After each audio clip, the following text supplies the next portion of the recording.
البدع والأهواء، أهل البدع العقائدية وأهل البدع السياسية. أنا أقول بيننا وبينكم السلف، بيننا وبينكم الكتب، كان فيقول البدع بيننا وبينكم. بسم الله الرحمن الرحيم.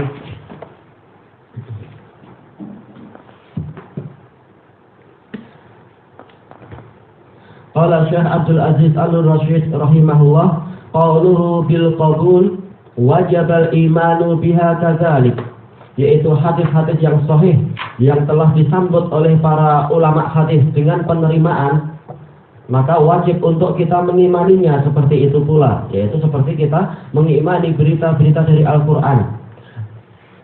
Kama yajibul imanu bil Qur'an, yaitu sebagaimana kita wajib untuk beriman kepada Al-Qur'an.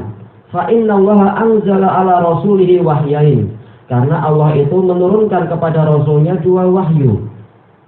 Fa aujaba ala ibadihil imana bihima wal amala bima fihima, maka Allah mewajibkan kepada para hambanya untuk beriman kepada dua wahyu tersebut dan mengamalkan apa yang terkandung di dalam dua wahyu tersebut.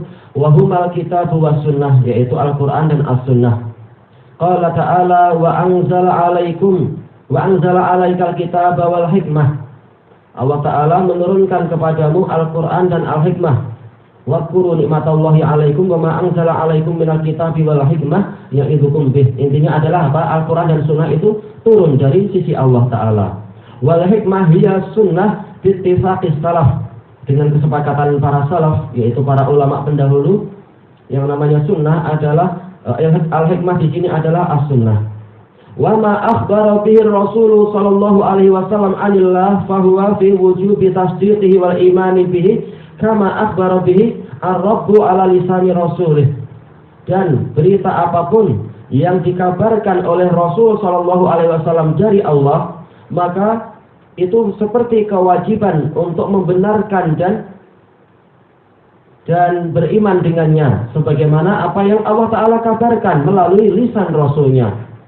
Wa hadza aslun muttafaqun alaihi baina ulama'il Islam, dan ini adalah dasar yang telah disepakati di kalangan ulama Islam. La yunkiruhu illa man laisa minhum, tidak ada yang mengingkarinya kecuali orang yang bukan termasuk dari golongan mereka, yaitu dari kalangan para mungkirus sunnah, orang yang mengingkari sunnah. Wa fi sunan min hadits al-Miqdam bin Ma'di Karib radhiyallahu anhu anna Rasulullah sallallahu alaihi wasallam qala ala inni utitul kitaba wa mithlahu ma'ah. Ketahuilah sesungguhnya saya diberi Alkitab dan yang semisal dengannya bersamanya. Dan ini telah kita lewati, dan dia adalah hadis yang hasan, diriwayatkan oleh Al-Khatib Al-Baghdadi dan yang lainnya. Khatib Al-Baghdadi dalam Al-Kifayah dengan sanad yang banyak. Fahadhil akhbar allati za'ama haula annahu la yustafadu minha ilm.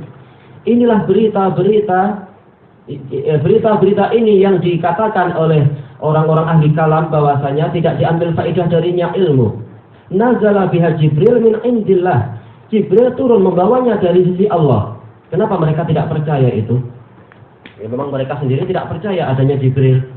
Sebagaimana kita dapatkan dari kalam-kalam ahli kalam itu hanyalah takhayyulatul anbiya. Adanya malaikat itu hanyalah khayalan para nabi saja. Mereka tidak percaya adanya Jibril. Tidak percaya dulu Jibril telah menghancurkan negeri kaum Lut, dan Jibril itu yang memerangi pasukan-pasukan dalam perang Badar, membela Rasulullah SAW, dan Jibril yang dengan gigih, Jibril dan Mikail membela Rasulullah di dalam perang Uhud. Ketika para sahabat sebagian kecil ada yang durhaka sehingga terjadi kekalahan, Rasulullah sudah dikepung oleh sedemikian banyak musuh. Dilihat oleh Abu Bakar As-Siddiq dan Abu Ubaidah ibn Jarrah bahwasanya di sekeliling Rasulullah ada dua orang berbaju putih yang berperang dengan sangat gigihnya. Ini semua kata ahli kalam ini hanyalah khayalan Nabi saja. Nauzubillah. Padahal orang-orang kafir sendiri bersaksi, bukan orang ini wahai Rasulullah yang menangkap saya, tapi saya ditangkap oleh orang yang naik turun dari langit itu. Mereka nggak tahu itu adalah malaikat. Nah, kemudian sahabat mengatakan, wahai Rasulullah, saya yang menangkap dia. Rasulullah mengatakan, engkau diam. Sesungguhnya yang menolong kamu adalah malaikat yang datang dari seorang malaikat yang mulia.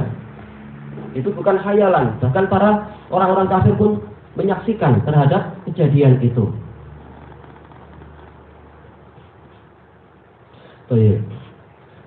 Kama nazala bil Quran, sebagaimana turun membawa Al-Quran. Ini sebagaimana ucapan Hasan bin Atiyah rahimahullah ta'ala, syekh dari Imam Malik. Nazala Jibril bis sunnah kama nazala bil Quran ala Muhammadin sallallahu alaihi wasallam. Jibril itu turun kepada Muhammad dengan as-sunnah sallallahu alaihi wasallam sebagaimana dia turun membawa Al-Quran. Ini asalnya sahih. Allah Ta'ala bagusnya dilengkapi ya. Wa ma yantiqu anil hawa in huwa illa wahyu yuha. Dan tidaklah beliau itu berbicara dari hawa nafsunya. Tidaklah yang beliau sampaikan itu adalah kecuali adalah wahyu yang diwahyukan. Selesai dari Shawaiqul Mursalah. Baik, Shawaiqul Mursalah ini ada yang hilang lembaran-lembarannya sehingga kita tidak mendapatkan lafaz ini, tapi ini hampir sama dengan kalam Ibnul Qayyim di dalam kitab yang lain, yaitu kitab At-Tibyan fi Aqsamil Quran, muka surat yang ke-153. Baik, wal maqbulu fi hadzal bab min anwa'is sunnah arba'atu anwa'. Jenis-jenis sunnah yang diterima di dalam bab ini itu ada 4 macam. Kama asyara ila dzalika Ibnul Qayyim rahimahullah fi Shawaiq. Sebagaimana diisyaratkan oleh Ibnul Qayyim dalam As-Shawaiq. Al-awwal yang pertama ma tawatara lafzan wa makna, yaitu hadis yang sudah mutawatir, yaitu datang banyak sekali secara lafaz dan maknanya. Seperti apa? Man kadzaba alayya muta'ammidan falyatabawa maq'adahu minan nar. Ini barang siapa berdusta atas namaku dengan sengaja, maka hendaknya dia mempersiapkan tempat duduk dia di dalam neraka. Ini mutawatir lafzan wa maknan. Demikian pula apa? Al-a'immatu min Quraisy, para imam itu adalah dari Quraisy.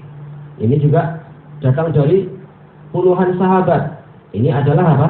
Adalah mutawatir lafzan wa makna. As-tsani ma tawatara makna, yaitu hadis yang datang banyak sekali yang maknanya sama. Walaupun lafaznya agak berbeda tetapi maknanya sama. Seperti masalah ru'yatullah, yaitu kaum mukminin nanti di hari kiamat akan melihat wajah Allah. Demikian pula tentang turunnya Allah. Ada banyak lafaz dan maknanya semuanya saling mendukung. Allah Ta'ala turun di sepertiga malam yang terakhir di langit dunia. Untuk apa? Untuk mengabulkan doa orang yang berdoa dan seterusnya. As-salis yang ketiga, akhbarun mustafidah mutalaqqatun bil qabul, yaitu berita yang telah tersebar, yaitu hadis yang terkenal di kalangan para ahlul hadis sebagai hadis yang sahih dan diterima. Walaupun tidak mencapai derajat mutawatir, boleh jadi adalah ada 6 sanad atau 5 sanad atau 4 sanad, itu adalah mustafid. Ar-rabi akhbaru ahad sabatat binaqlil adli dhabit an mislih, yaitu berita ahad, yaitu yang diriwayatkan kurang dari derajat yang tadi, kurang dari mustafidah. Kadang dijadikan mustafidah ini bagian dari ahad. Al-muhim tidak mencapai derajat mutawatir. Ini khabar ahad yang telah pasti dan dinukilkan dari rawi yang adil dan mantap hafalannya dari yang semisal dengan itu. Fahadhil anwa' hiyal maqbulatu fi babil amaliyat. Maka jenis-jenis ini semua ini diterima di dalam bab amal. Fa inna hadzal bab la yubna illa ala ma sabata bi tariqin la kalama fih. Karena bab ini tidaklah dibangun kecuali di atas dalil yang telah pasti melalui jalur yang tidak diperbincangkan lagi, yaitu jalur yang telah diyakini kebenarannya.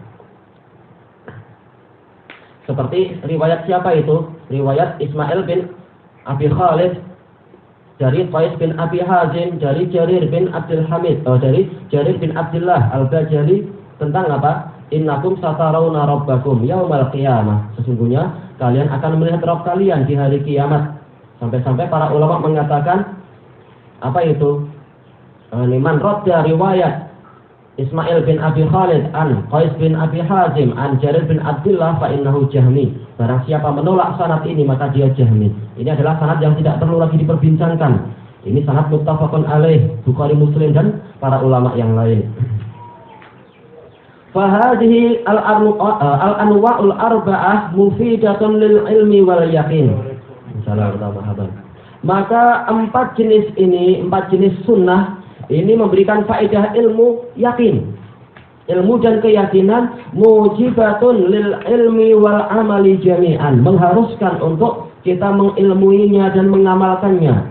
Bukan sekedar meragukan, tapi harus kita yakin itu adalah benar. Karena ini hasil penelitian yang sangat ketat dari kalangan para ahlul hadis.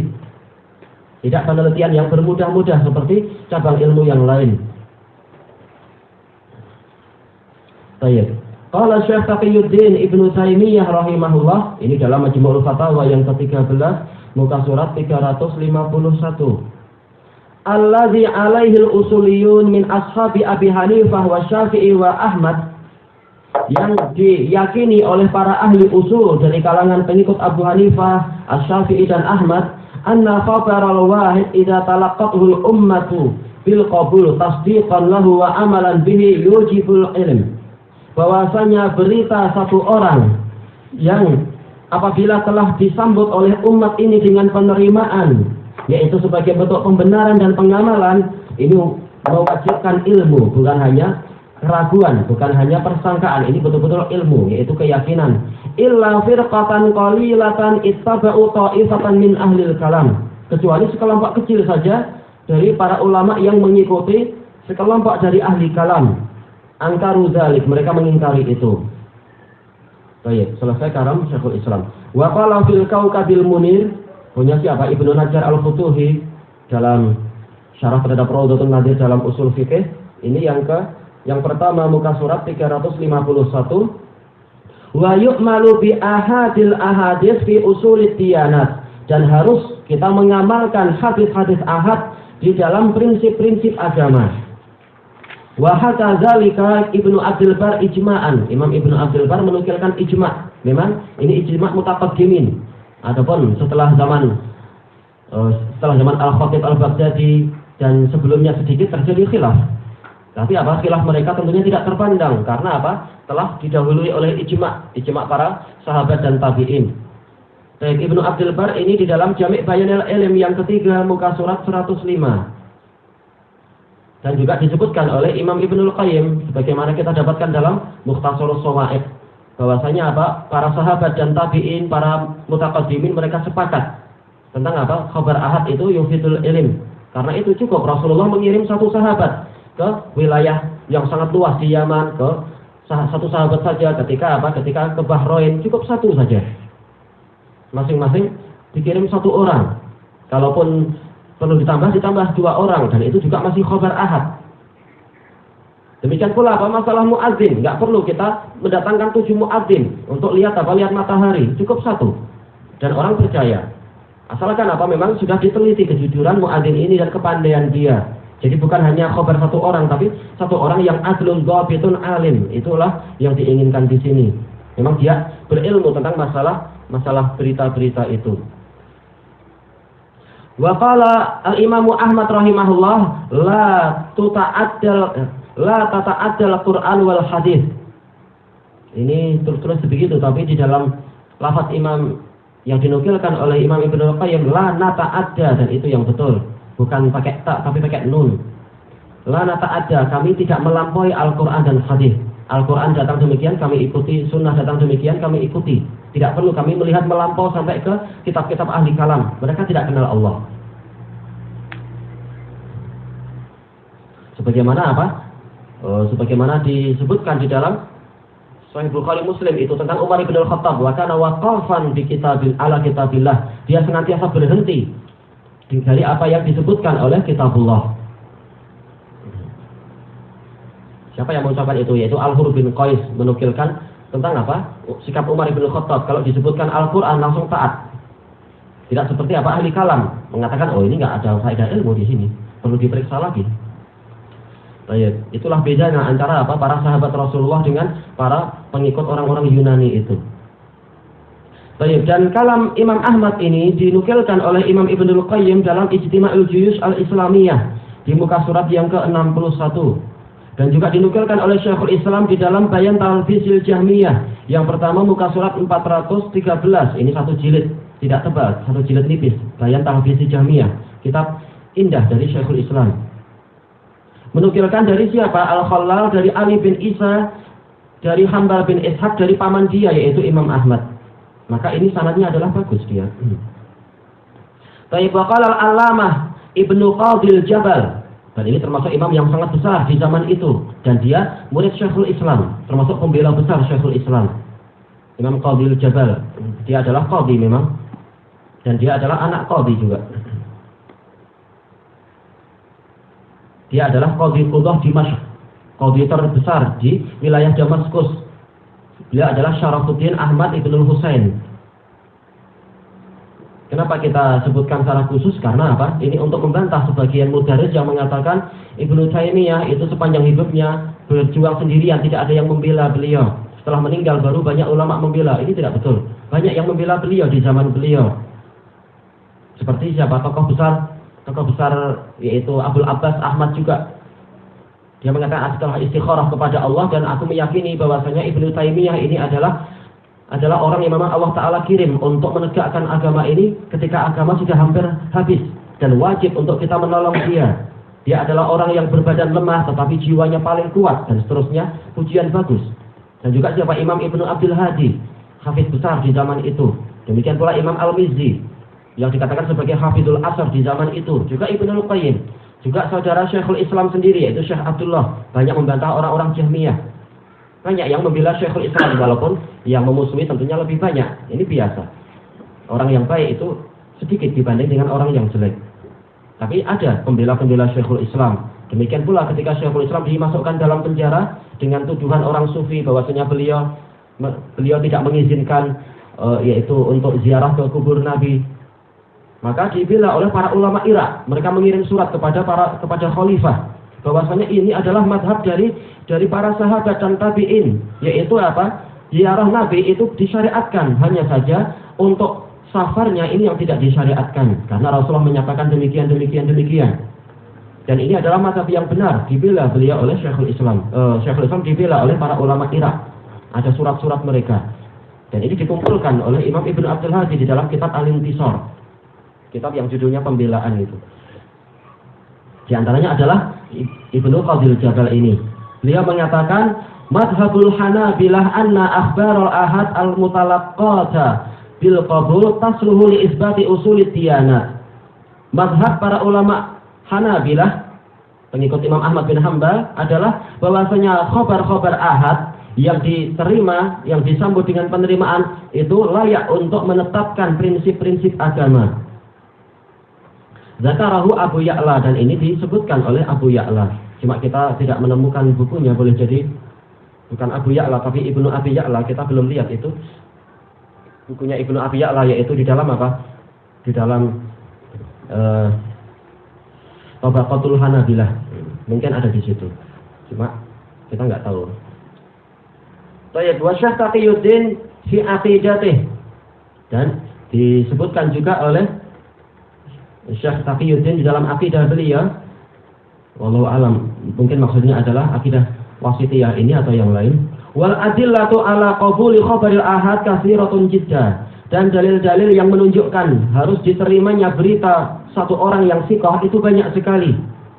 Wa qad dzakara Ibnul Qayyim hadzal qaula fi kitabih As-Shawa'iq. Ucapan ini telah disebutkan oleh Ibnul Qayyim dalam kitab beliau Shawa'iqul Mursalah. Cuma ini termasuk yang hilang. Wa afadha fi dzikril adillati ala dzalik, dan beliau banyak sekali melontarkan dalil-dalil, mendatangkan dalil-dalil tentang masalah ini. Ibnul Qayyim. Demikian pula beliau sebutkan di dalam Nuniyah beliau tentang masalah diterimanya khabar ahad. Baik. Bahkan Ibnul Qas, wa qala Ibnul Qas, la khilafa baina ahli al-fiqh fi qabuli khabaril ahad. Tidak ada perselisihan di kalangan ahli fikih tentang diterimanya khabar ahad. Tentunya ahli fikih dari kalangan mutaqaddimin, bukan orang-orang yang belakangan yang banyak belajar dari ilmu kalam itu. Tayyib, ini disebutkan dalam Syarah Al-Kaukabil Munir yang pertama, muka surat 457. Ucapan Ibnul Qas. Tayyib, ilahuna wallahu a'lam.